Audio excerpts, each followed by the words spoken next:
ఇక మెదక్ జిల్లా వెల్దుర్తి మండల కేంద్రంలో కళ్యాణ లక్ష్మి షాది ముబారక్ చెక్కులు పంపిణీ కార్యక్రమంలో ఉద్రిక్త వాతావరణం నెలకొంది. స్థానిక ఎంపీడీఓ కార్యాలయంలో చెక్కులు పంపిణీ చేసిన ఎమ్మెల్యే వాకిట సునీత లక్ష్మారెడ్డి మాట్లాడుతూ కాంగ్రెస్ ప్రభుత్వం 6 గ్యారెంటీ పథకాలు అమలు చేయడంలో విఫలమైందంటూ విమర్శించారు. దీంతో ఆగ్రహం వ్యక్తం చేసిన కాంగ్రెస్ నాయకులు చెక్కుల పంపిణీ కార్యక్రమాన్ని అడ్డుకునేందుకు ప్రయత్నించారు. ఈ సందర్భంగా కాంగ్రెస్ బీఆర్ఎస్ నాయకుల మధ్య తోపులాట చోటు చేసుకుంది. అదే తోపులాటలో కాంగ్రెస్ జిందాబాద్ అంటూ ఒకరు, కేసీఆర్ జిందాబాద్ అంటూ మరొకరు నినాదాలు చేసుకున్నారు. ఇక ఈ సందర్భంగా పోలీసులు ఇరు వర్గాలను అక్కడి నుంచి పంపించే ప్రయత్నం చేస్తున్న క్రమంలో ఉద్రిక్త వాతావరణం నెలకొంది.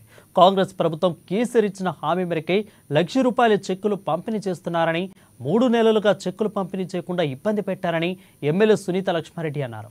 ఇచ్చిన హామీ మేరకు కాంగ్రెస్ ప్రభుత్వం ₹1,00,000తో పాటు తులం బంగారం ఇవ్వాలని, ప్రజలకు ఇచ్చిన హామీలు నెరవేర్చే వరకు కూడా పోరాటం చేస్తామని హెచ్చరించారు.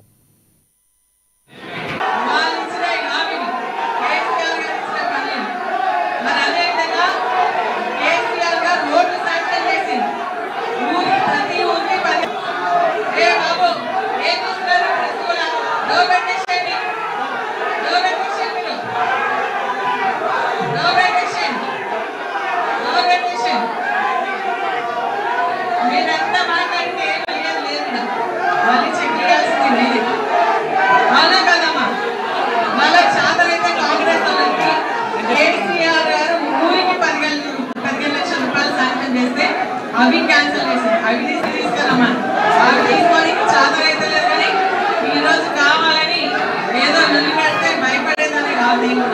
నేను మీ అందరూ ఓట్లేస్తే గెలిచాను, వాళ్ళు ఓట్లేస్తే గెలిచానా?